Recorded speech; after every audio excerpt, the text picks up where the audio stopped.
Байзақ ауданында қайтарымсыз ақша алып кәсібін жүргізіп отырған жандар жетерлік. Мамандардың айтуынша биыл аудан бойынша 140 адамға грант беру жоспарланған. Жалпы алғанда іс бастаған азаматтарға 200 миллион теңгеге жуық қаражат беріліпті. Байзақта мемлекеттік қайтарымсыз грант көп балалы мүгедектігі бар ерекше балаларды тәрбиелеп отырған отбасыларға, асыраушысынан айырылған әйелдер мен атаулы әлеуметтік көмек алатындарға берілген. Қазіргі таңда грант алған азаматтардың 116-сы мал шаруашылығымен айналысса, біреуі құс шаруашылығы, 16 азамат технологиялық жабдықтар алған. Жауаптылардың айтуынша грант иелері 90 сайын, яғни бір жылда 4 рет есеп беріп отыруы тиіс. Қайтарымсыз мемлекеттік грант 140 адамды 12 ай бойы еңбек мобильдік орталығы мониторинг кететін болады. Олардың келісім шарттарына сәйкес бір жылда 4 есеп тапсырады бұл кісілер.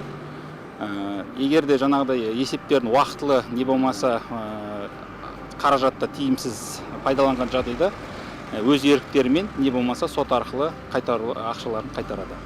Мемлекеттік грант ұтып алған жанның бірі көп балалы ана Гүлнар Раисова. Ол аудан орталығынан әйелдер мен балалар массаж орталығына шыққан. Мемлекеттен 1,5 миллионға жуық қайтарымсыз қаржы ұтып алған. Бүгінгі күні арнайы вакуумды аппарат алып кәсібін дамытып отыр.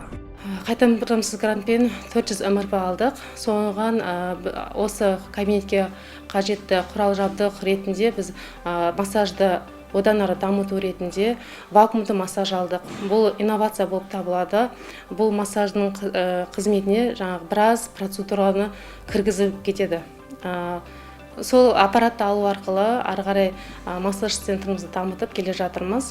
Күніге Аллаға шүкір осыдан да 4-5 адамнан қабылдаймыз. Айта кету керек, еңбек мобильдігі орталығы коммуналдық мемлекеттік мекемесі есептелген грант қаражатын қайтаруды талап етуге құқылы. Ағымдағы жылдың өзінде бір азамат келісім шарт мерзімдерін орындамаған үшін ісі сотқа жолданған дейді мамандар.